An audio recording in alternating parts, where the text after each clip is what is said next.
રાજ્યની ચૂંટણીઓ પૂર્વે ઓબ્ઝર્વર ડોક્ટર સંજય જોશીની અધ્યક્ષતામાં ઉચ્ચ સ્તરીય સમીક્ષા બેઠક યોજાઈ। આગામી સ્થાનિક સ્વરાજ્યની ચૂંટણીઓને અનુલક્ષીને મોરબી ખાતે ચૂંટણી નિરીક્ષક ડોક્ટર સંજય જોશીની અધ્યક્ષતામાં એક મહત્વપૂર્ણ સમીક્ષા બેઠક યોજાઈ હતી।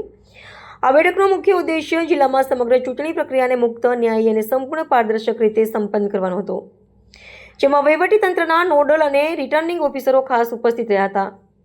આ ઉચ્ચ સ્તરીય બેઠકમાં મોરબી મહાનગરપાલિકા, જિલ્લા અને તાલુકા પંચાયતો તેમજ વાંકાનેર, ટંકાર અને માળિયા નગરપાલિકાઓની ચૂંટણીલક્ષી કામગીરીની વ્યાપક સમીક્ષા કરવામાં આવી હતી। ડોક્ટર જોશી આદર્શ આચાર સંહિતાની કડક અમલીવારી પર ભાર મૂકવાની સાથે સંવેદનશીલ મતદાન મથકો અને જિલ્લાની કાયદા વ્યવસ્થાની સ્થિતિ અંગે અધિકારીઓ પાસેથી વિસ્તૃત માહિતી મેળવીને લોકશાહીના પર્વમાં કોઈપણ પ્રકારનો અવરોધ ન આવે તે માટે જરૂરી માર્ગદર્શન આપ્યું હતું।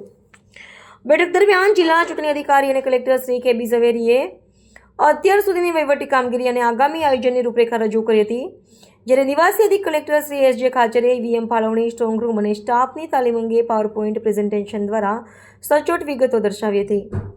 આ સમીક્ષા બેઠકમાં જિલ્લા પોલીસ વડા મુકેશ પટેલ અને જિલ્લા વિકાસ અધિકારી નવલદાન ગઢવી સહિતના ઉચ્ચ અધિકારીઓ ઉપસ્થિત રહ્યા હતા, જેમણે આગામી ચૂંટણી પ્રક્રિયાને શાંતિપૂર્ણ રીતે પાર પાડવા માટે તંત્રની સજ્જતા દર્શાવી હતી।